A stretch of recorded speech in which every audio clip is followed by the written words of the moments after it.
3.0 of my camping solar battery box and emergency power box. If you want to, here's links to version 1.0 and version 2.0. Now, this has a 200 watt solar panel manufactured by Canadian Solar. The new version 3.0 solar box, which we'll open up in a second and show you. And to put a load on the box, we have the new EdgeStar portable fridge freezer.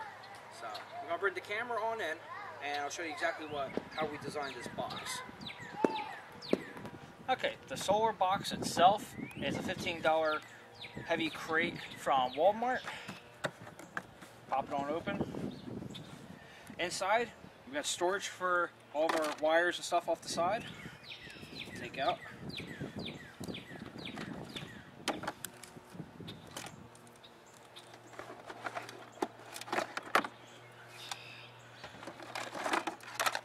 Power inverter.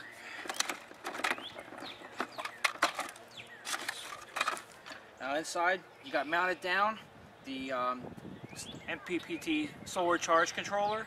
And if you want to see a review I did on this charge controller, I'll put the link right above right now. You can check out that video I did. And below that is a 100 amp hour 12 volt lead acid battery. From here, to charge the system and hook it up, I got a pre-made cable which goes from MC4 connectors from the solar panel to a custom-made Anderson power pole connector. So we're going to connect that up and start charging this battery.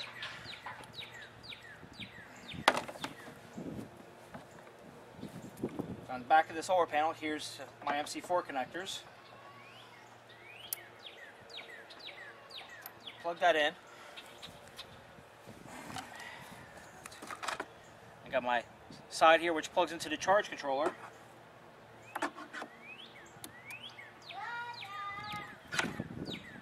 Bend it around. Now for weather, in case it started raining, to keep this box dry, I got a little hole underneath here. Take the wires from the solar panel, pass it inside the box, plug it in, and she starts charging. This way now you can close the box, and it's basically weather resistant. So this way, if it does rain, all the water can go off the side and doesn't get to the electronics or anything. So now that it's charging, we have in the back here 3 cigarette lighter adapters. You have one high amperage one that can handle 10 or 15 amps. You got 2 little ones. The little ones are absolutely perfect for, say, using a car charger for your cell phone. So you plug into here, the little blue light lights up. To think, there, it's charging my cell phone.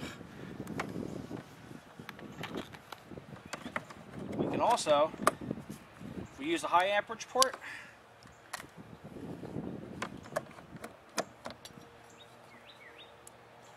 power up an inverter. Unfortunately, I don't have anything to plug into right now, but you can run a 400 watt inverter from it. There it is, losing the power. We can recharge Coleman batteries simply by using their included 12 volt adapter. We can use the high amperage port also for blowing up air beds without a problem.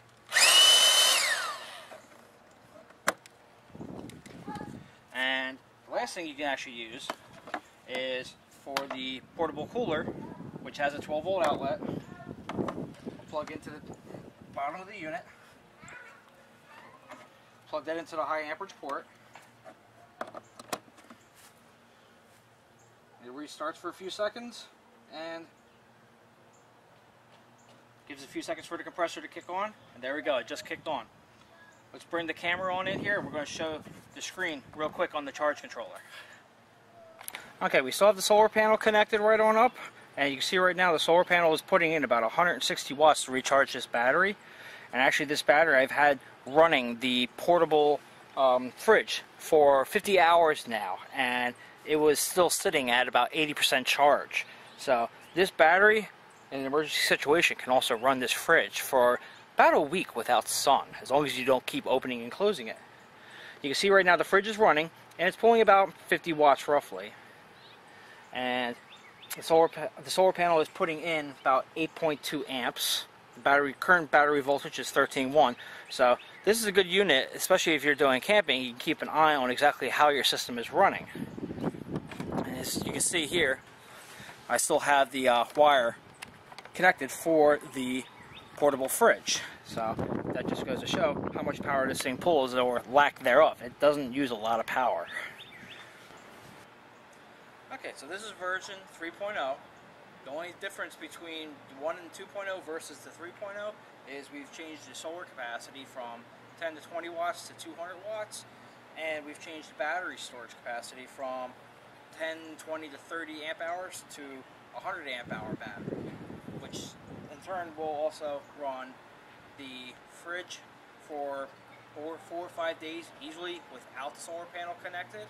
If everything is connected and running, this system can run basically indefinitely with no problems whatsoever. You can recharge any of your portable devices, your cell phone for communication, any type of little rechargeable batteries, and basically anything you can plug into a car outlet, you can recharge and use from this unit with no problems whatsoever. So, thanks a lot. If you have any questions, leave them down in the comments. Thanks.